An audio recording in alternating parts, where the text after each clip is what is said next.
Alléluia. Est-ce qu'on peut encore acclamer le Seigneur très fort? Bénissons le Seigneur énormément pour ces moments qui viennent de nous accorder. Une occasion encore une fois pour nous de lui rendre grâce, mais aussi à demander à ce qu'il puisse vous bénir chacun pour sa présence à ses lieux. Depuis le dimanche, nous avons commencé à parler du discipolat et après avoir parlé de la notion de la paternité spirituelle face au discipolat, le lundi, nous nous sommes plus axés à qui est le Seigneur. Hier, nous avons abordé la question qui est un disciple.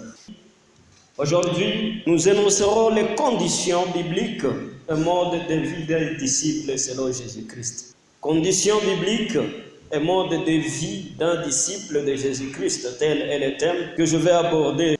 Nous allons lire dans Matthieu chapitre 22, du 34e au 40e verset. Nous allons aussi lire dans Jean chapitre 13, verset 35 et 1 Jean chapitre 4, verset 20 à 21. Matthieu chapitre 22, verset 34 au 40e. La Bible nous dit: les pharisiens apprennent que Jésus a fermé la bouche aux Sadducéens. Alors, les pharisiens se réunissent. L'un d'eux, un maître de la loi, veut tendre un piège à Jésus et il lui demande: Maître, dans la loi, quel est le commandement le plus important? Jésus lui répond: Tu dois aimer le Seigneur ton Dieu de tout ton cœur, de tout ton être et de toute ton intelligence. C'est le plus important et le premier des commandements. Et voici le deuxième commandement qui est aussi important que le premier. Tu dois aimer ton prochain comme toi-même. Toute la loi de Moïse et tout l'enseignement des prophètes dépendent de ces deux commandements.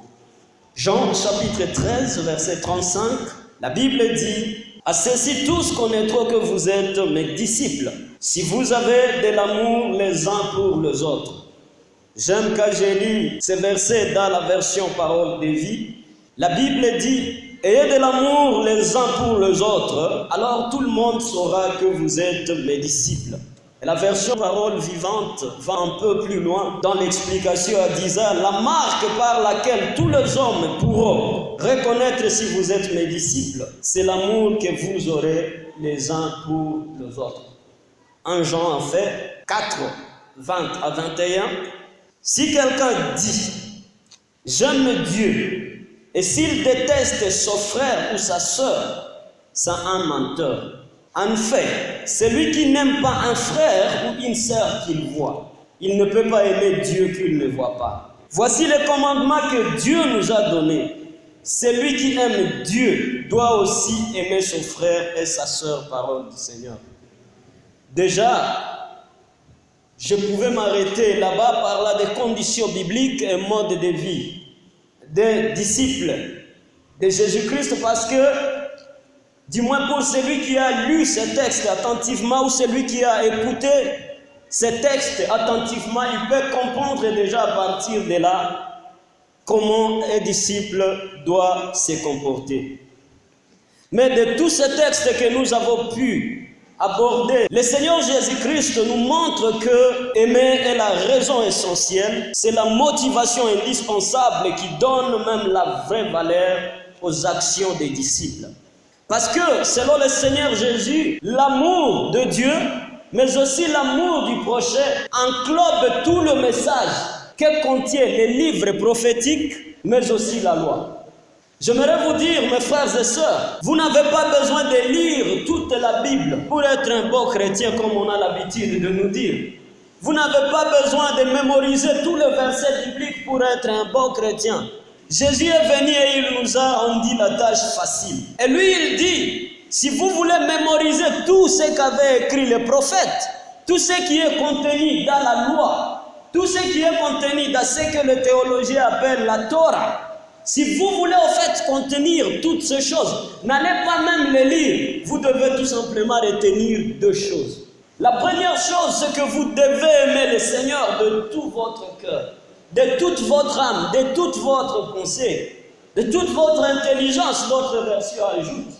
Mais aussi, la deuxième chose que vous ne devez pas oublier, c'est d'aimer votre prochain et plus de faire ce que vous voudriez que l'on fasse à vous auprès de vos prochains. C'est ça toute la Bible.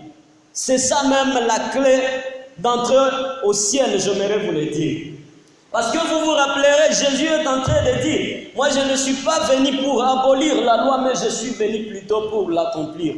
Et donc si Jésus est mort sur la croix, ce n'est pas seulement pour nous amener au ciel, bien sûr, c'est une de ses missions principales, mais au-delà de nous amener au ciel, c'est pour que nous puissions manifester l'amour de Dieu sur la terre, mais aussi l'amour entre nous les frères. J'ai toujours pensé que pour entrer au ciel, il faut accepter Jésus. Mais accepter Jésus se résume dans deux choses. Et c'est l'amour que Dieu manifeste aux hommes, mais aussi l'amour que, au travers de la manifestation des hommes, ils doivent aussi s'aimer entre eux. C'est ça le message de la foi. Alors il arrive aujourd'hui que malheureusement, à cause de nos croyances religieuses, nous avons changé le message. Parce qu'aujourd'hui, on se focalise sur les traditions des hommes, j'en parlerai demain. On se focalise beaucoup sur ce que les hommes ont établi. Les rites deviennent tellement nombreux à l'église, à tel point où on nous dit tu dois faire ça, tu deviens un bon membre, si tu ne fais pas ça, tu ne deviens un bon membre. Mais malheureusement, ce qui me fait mal, c'est que nous avons oublié le plus important, de nous demander encore comment nous aimons le Seigneur. Comment nous nous aimons les uns les autres. Parce que c'est ça le message fondamental. C'est là où on devrait se focaliser. Nous, on nous a dit, pour aller au ciel, tu dois t'habiller de cette manière. Pour aller au ciel, tu dois te coiffer de cette manière. Pour aller au ciel, tu dois, nous savons toutes ces choses. Mais moi, je vous dis que quand nous lisons la Bible, nous nous rendons compte que Jésus est venu simplifier l'affaire. Je ne dis pas que les chrétiens ne doivent pas avoir une sorte de mode de vie qu'ils doivent respecter. Non, ce n'est pas ce que je suis en train de dire. Bien sûr que Paul, il nous recommande de nous comporter avec décence, de nous comporter comme des gens qui sont raisonnables dans la Bible. Tout ça c'est consigné, vous les avez déjà lu. Mais au-delà de ça, c'est que la Bible est en train de nous recommander, c'est de voir si réellement nous aimons Dieu, si aussi nous servons Dieu, mais aussi si nous aimons nos prochains. Si je peux faire juste une pensée sur Matthieu chapitre 22, verset 34 à 40, nous allons comprendre une réalité tout d'abord que Dieu est amour. Et c'est ça même l'essence ou sa nature. Dieu, de par sa nature, il est amour.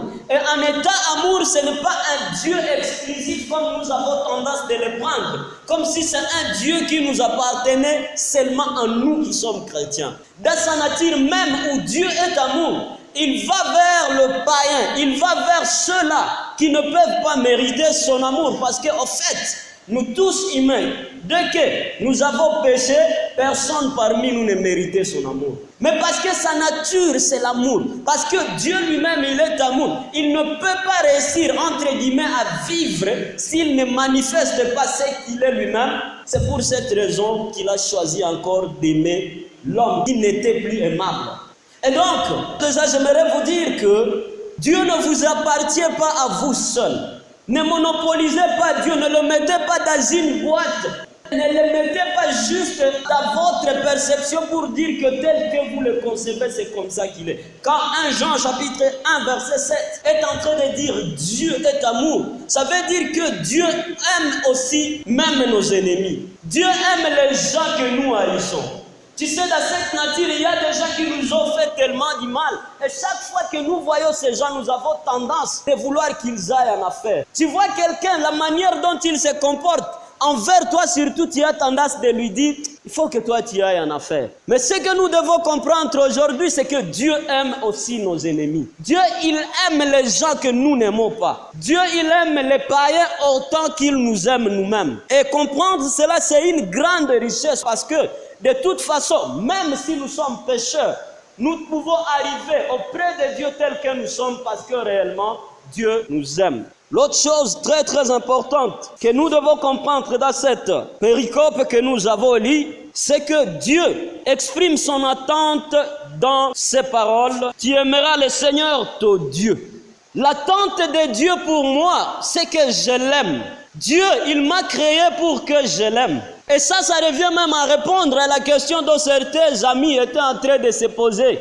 Ils disaient, entre moi et Dieu, réellement qui y a besoin de l'autre? C'est vrai que Dieu, par sa souveraineté, par sa force, il peut faire que même les arbres l'aiment.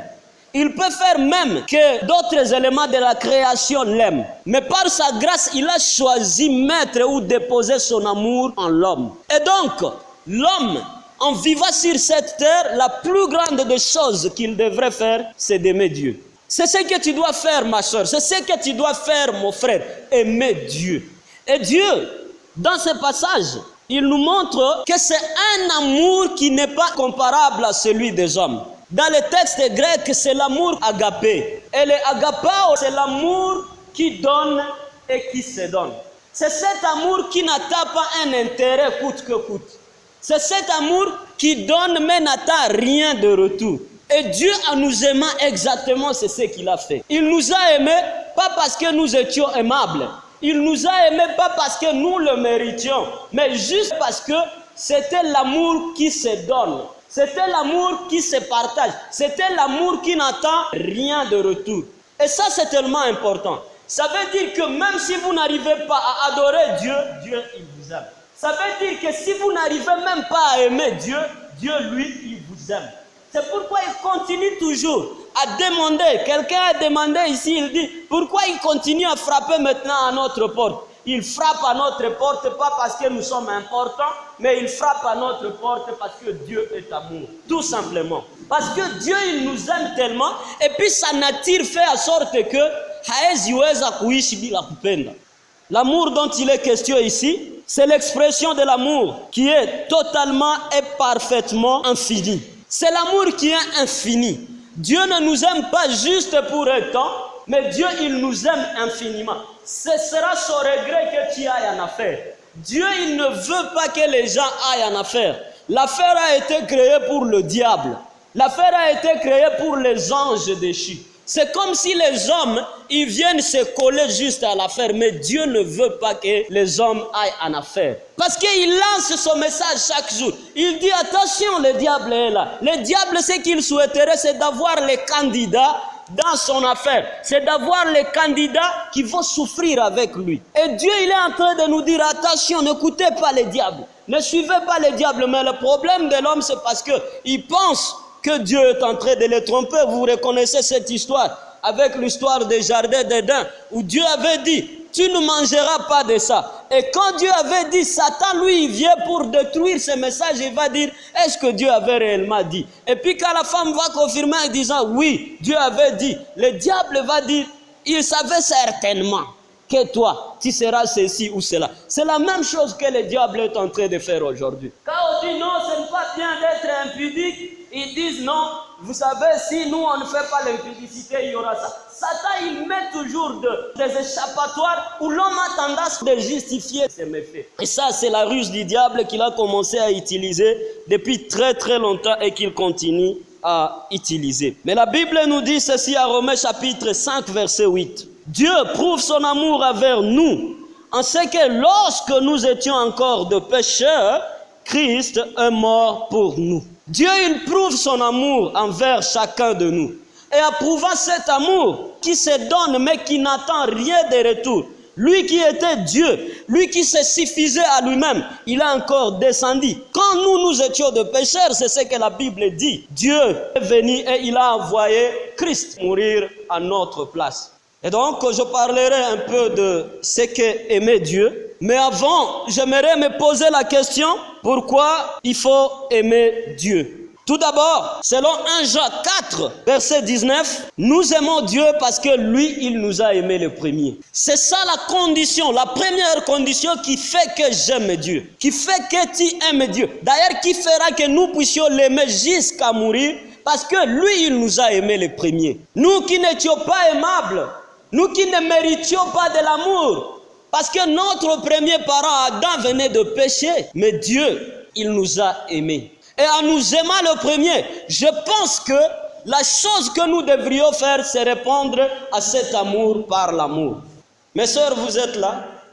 Vous savez, nous les hommes, on peut facilement draguer. Facilement, hein? Bon, bien sûr que pour nous qui sommes mariés, c'est un peu compliqué. Mais au moins les hommes ont cette facilité de draguer. Mais j'aimerais vous dire, si vous nous refusez, nous rentrons des fois avec un peu de la honte. Pourquoi? Parce que nous savons des fois que je ne suis pas coûte que coûte aimable. Donc si elle me refuse, c'est qu'elle a ses raisons. Mais j'aimerais maintenant changer la donne. Vous, ma soeur, vous donnez le courage et puis vous draguez un homme, il refuse. Comment allez-vous vous sentir?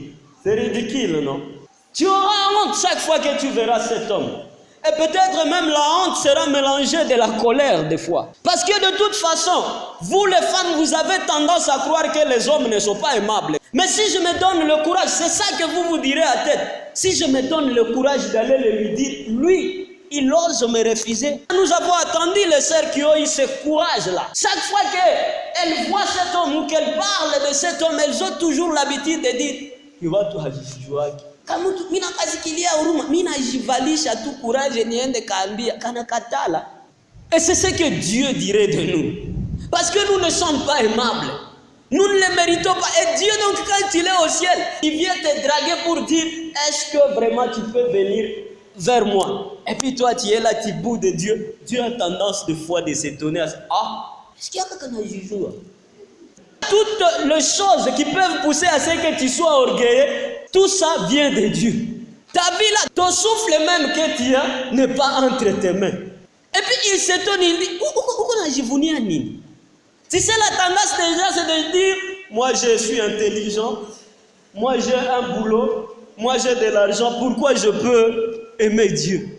Mais Dieu, il est en train de dire, même ton intelligence là, ce n'est pas toi qui te l'a donné, c'est moi-même qui te l'ai donné. Et ton boulot là qui te donne de l'argent, qui laisse à ce que tu dis, moi je ne peux pas devenir enfant de Dieu, et ton boulot c'est moi. Si tu es belle de taille, belle de figure, même ta taille là, ta figure c'est moi. En fait, je ne comprends pas comment toi tu peux dire que je ne peux pas aimer Dieu. Nous n'avons aucune excuse, nous n'avons aucune cause qui peut pousser à ce que nous n'aimons pas Dieu. Tout ce que nous sommes, tout ce que nous pouvons être, tout ce que nous avons, en tout cas c'est Dieu. Vous savez, j'étais en train de me documenter et on m'avait dit que pour un homme normal, le pouls de cœur, donc le cœur bat 24 000 fois minimum à 24 heures. Et donc, si nous sommes normaux, nous tous ici, ça veut dire que pour chacun, hier seulement, dans les 24 heures, notre cœur a fait ça 24 000 fois.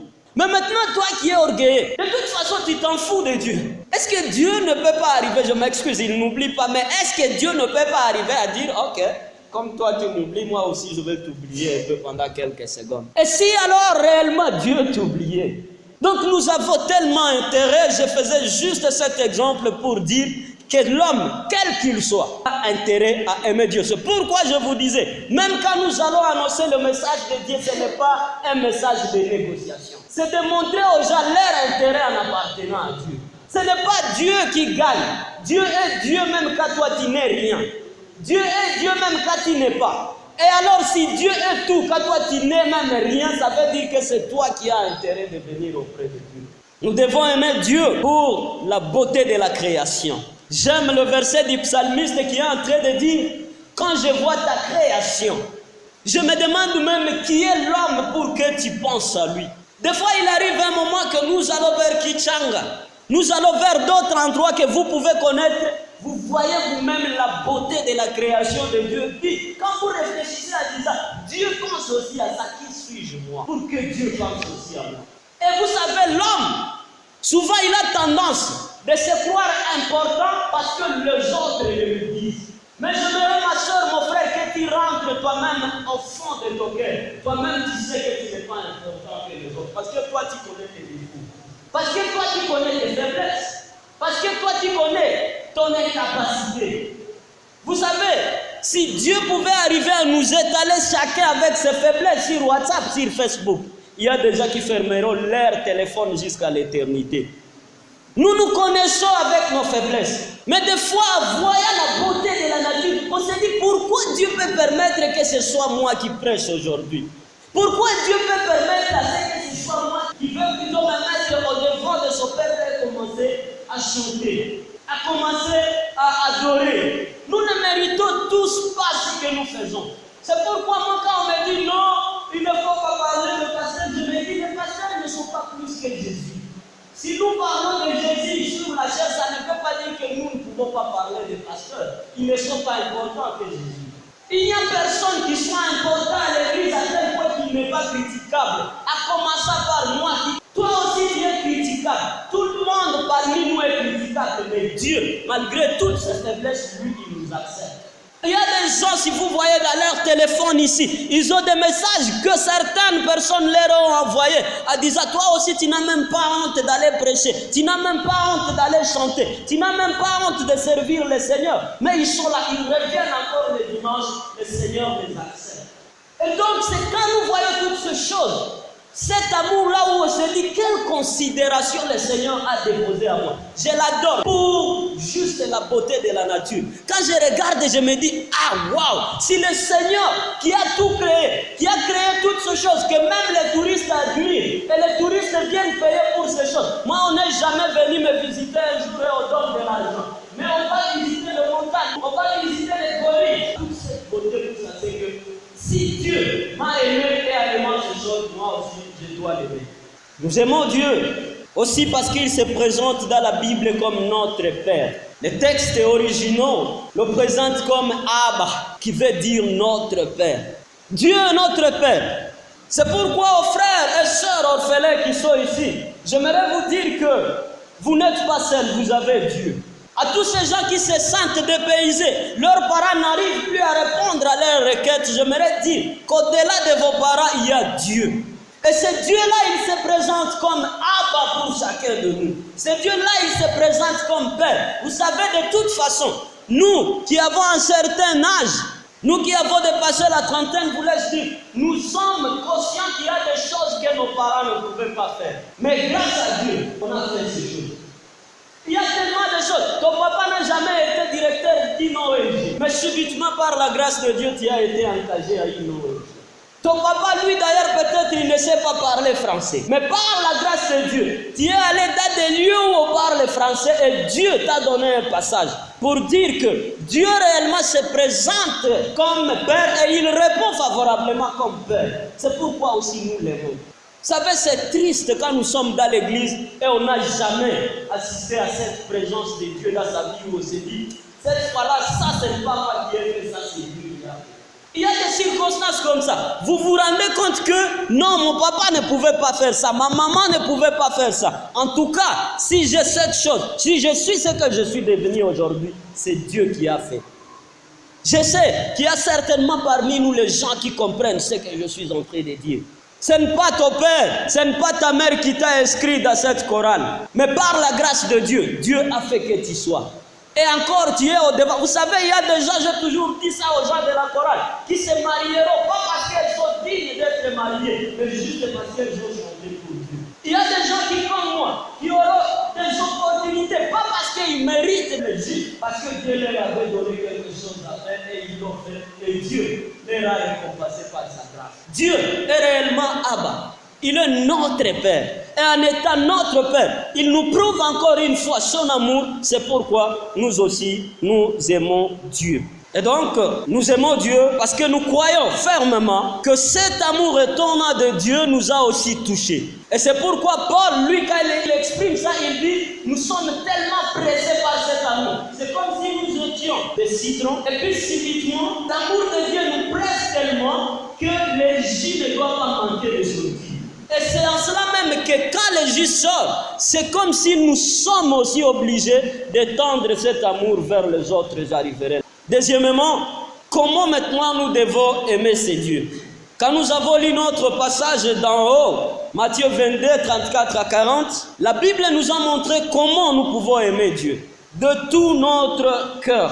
J'ai toujours aimé cette expression. Dans le mariage, dans l'histoire des relations, quand nous nous marions, nous ne donnons pas seulement nos corps à nos partenaires, mais au-delà de ça, je pense que aussi, mes soeurs et mes frères, nous n'avons pas seulement besoin du corps, nous avons aussi besoin du cœur.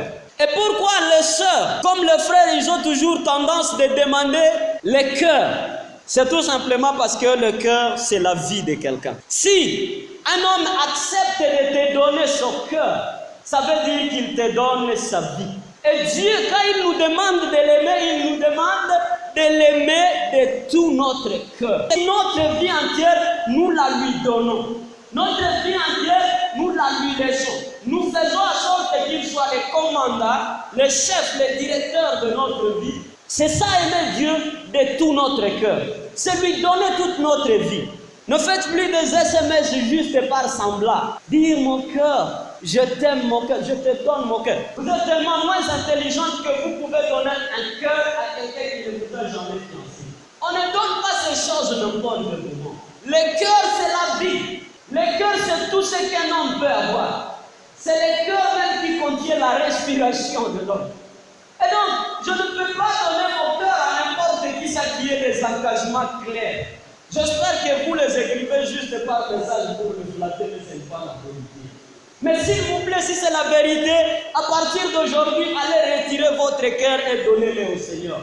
Parce que depuis tout ce temps que j'ai commencé à comprendre ces choses, même quand j'ai été marié, je n'ai plus donné mon cœur à ma femme. Mon cœur n'appartient pas à ma femme, mon cœur je l'ai donné à Dieu. J'ai retiré mon cœur auprès de ma femme, parce que ma femme, elle peut me trahir, mais Dieu ne me trahira jamais. Ma femme, si je lui donne mon cœur, elle peut partir avec.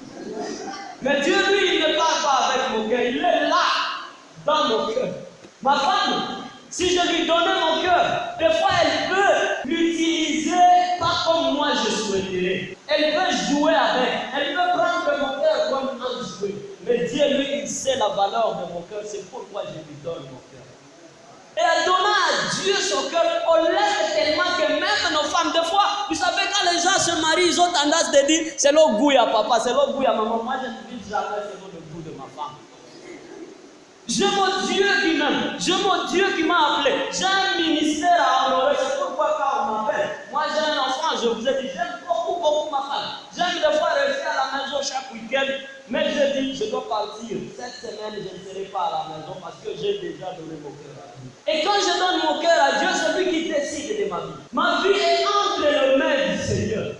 C'est lui, en fait, qui commande. Ce n'est pas ma femme. Bien sûr qu'elle a un mot à dire. Elle me dit, tu vas t'habiller comme ça, ce n'est pas grave, ça c'est son rôle.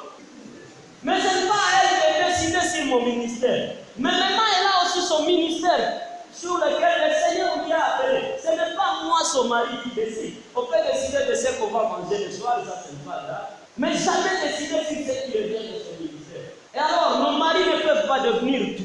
Nos papas, nos mamans ne peuvent pas devenir tout. Notre cœur, nous l'avons donné à Jésus et il faut qu'on accepte que Jésus en fasse ce qu'il veut.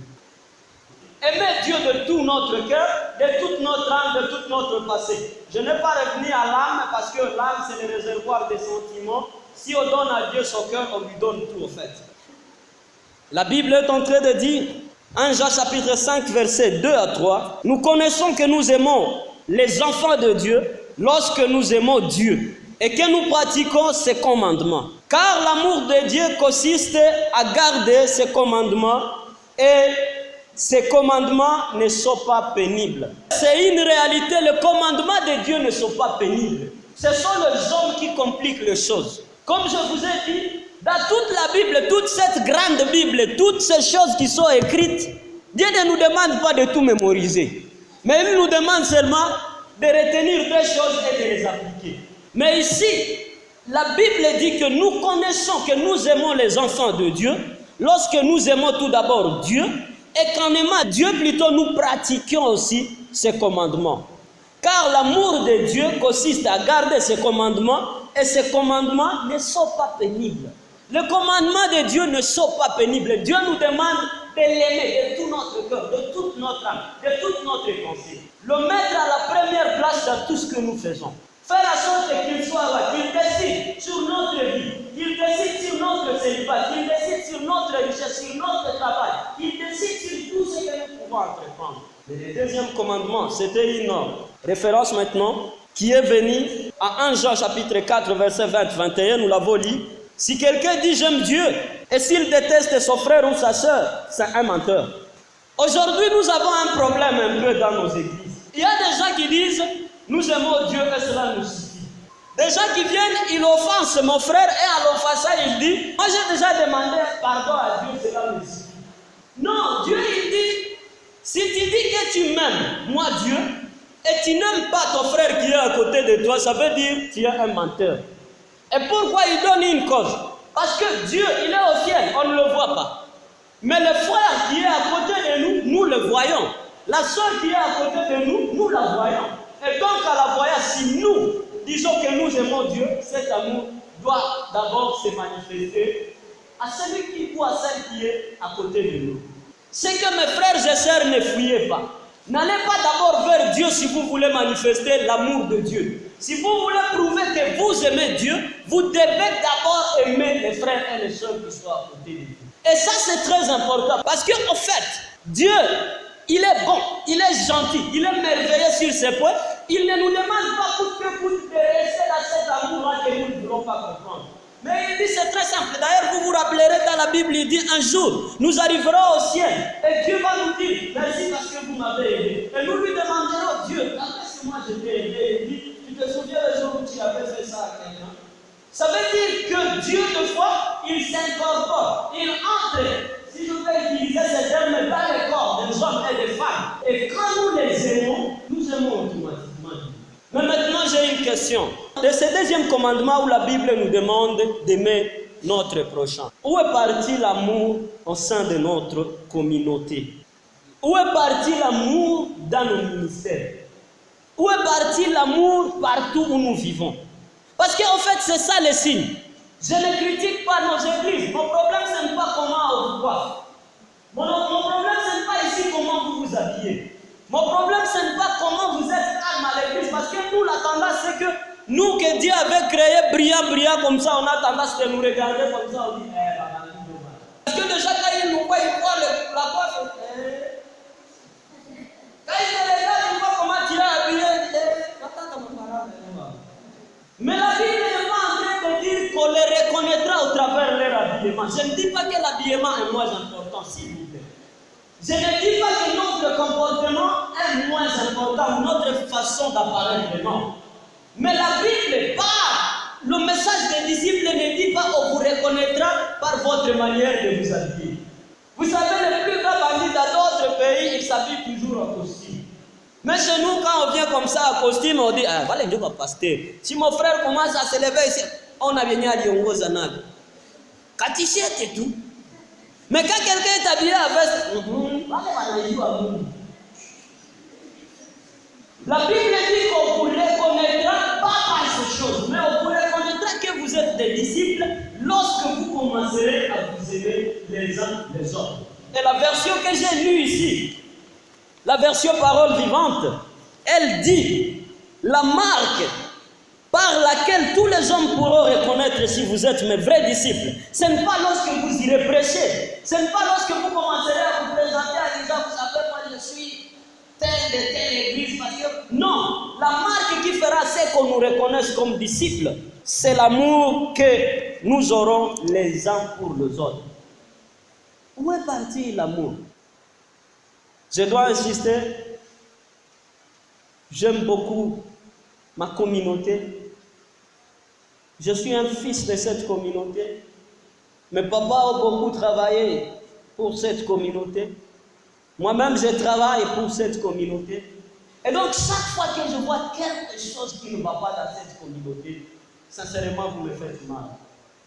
J'aime mal quand je vois quelqu'un qui dénigre la CDK, qui donne une mauvaise image de la CDK.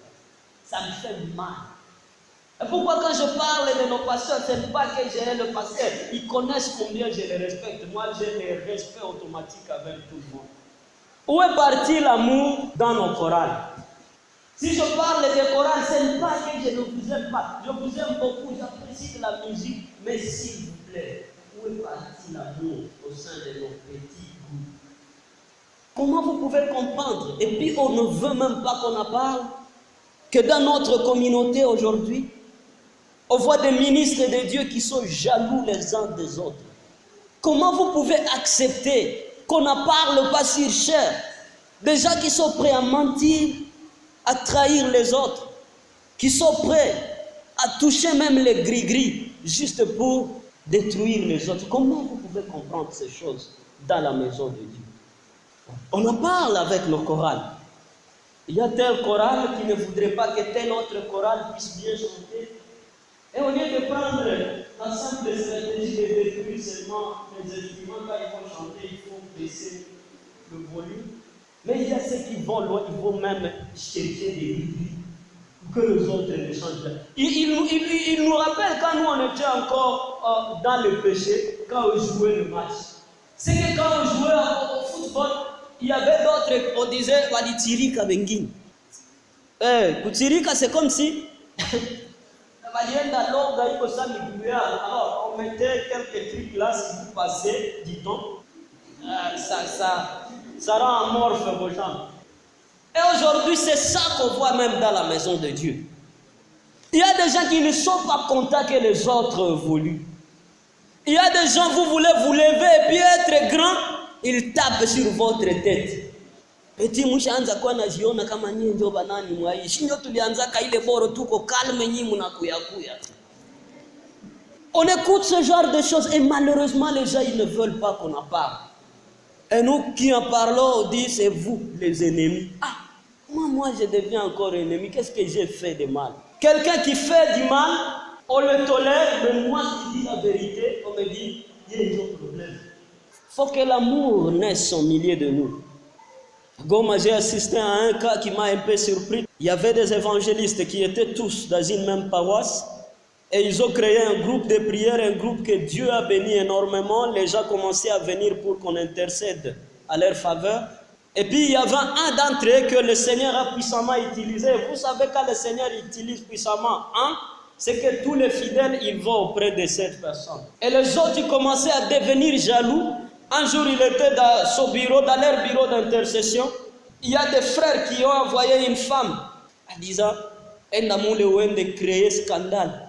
Et puis ils étaient juste dehors. Cette sœur est arrivée, elle a commencé à présenter ses requêtes, tout d'abord comme toute femme sérieuse. Et l'homme de Dieu, quand il commençait à prier, la femme a ouvert tous ses boutons et elle a commencé à crier. Et ces frères-là qui étaient juste à la porte, ils sont venus précipitamment alors qu'ils jouaient du théâtre, mais ils ont fait comme si c'était du sérieux. Ils entrent là, ils commencent à filmer et ils nous ont envoyé la vidéo.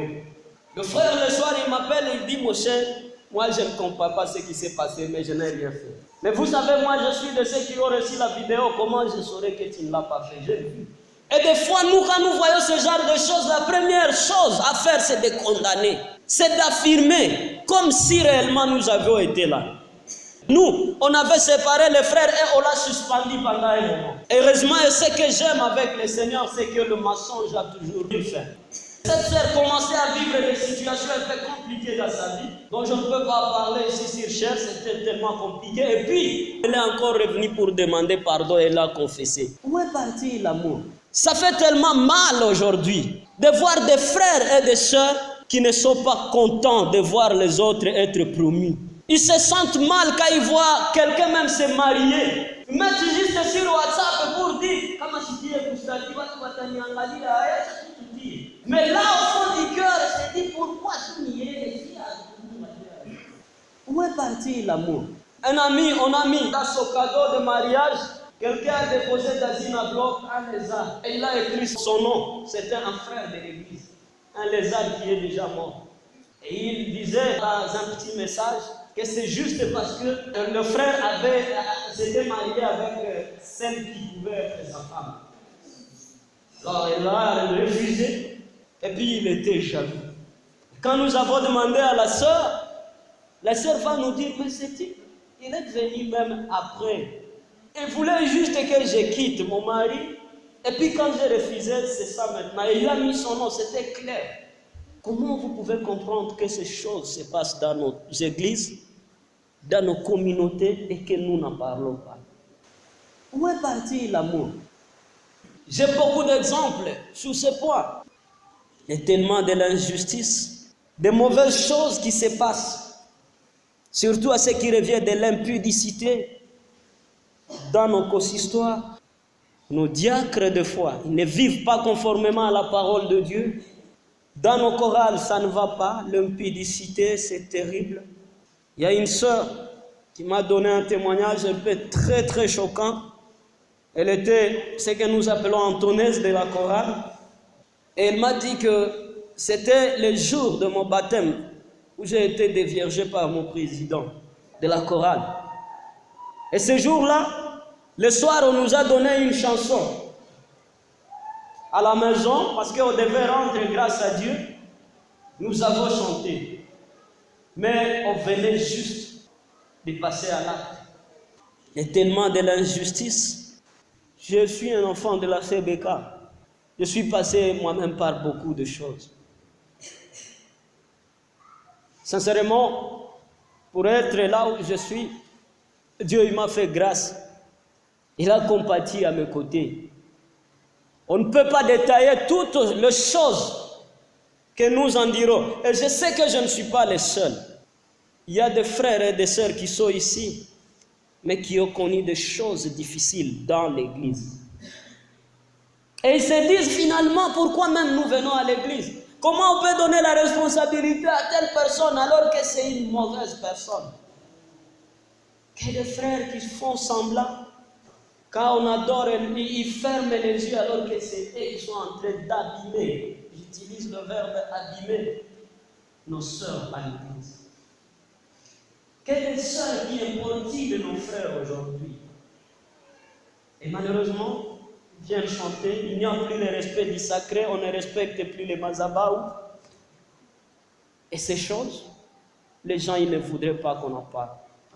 Mais ma question reste la même. Où est parti l'amour entre nous? Jésus, il est en train de dire, c'est lorsque vous allez vous aimer les uns les autres. C'est là qu'on comprendra que vous êtes mes disciples.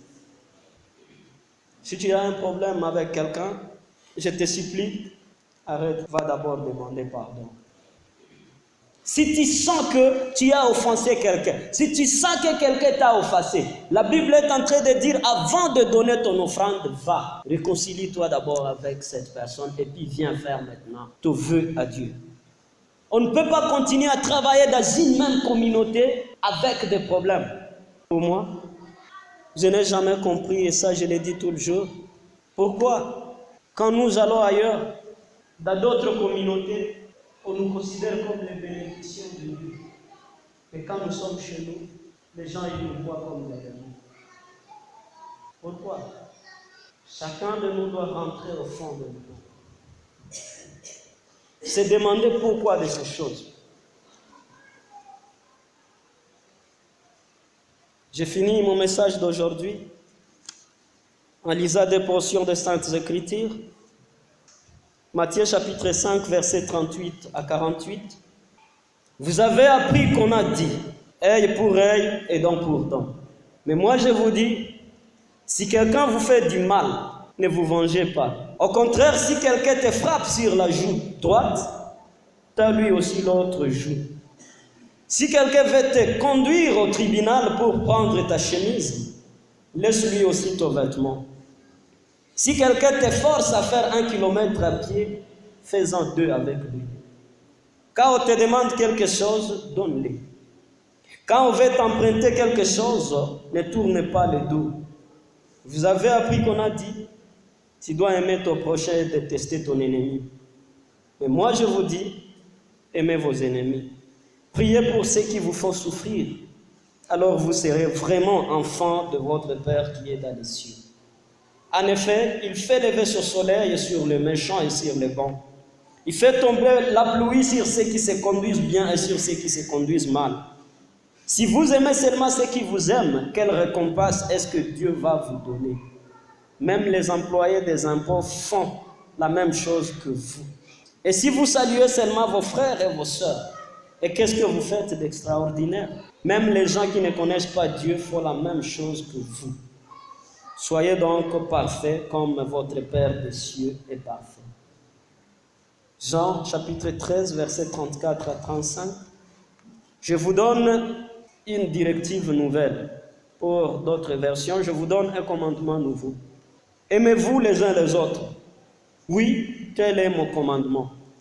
Comme je vous ai aimé, aimez-vous les uns les autres. La marque par laquelle tous les hommes pourraient reconnaître si vous êtes mes vrais disciples, c'est l'amour que vous aurez les uns pour les autres. Que le Seigneur vous bénisse abondamment. Je suis sans rien à moi, sinon ton sang versé pour moi et ta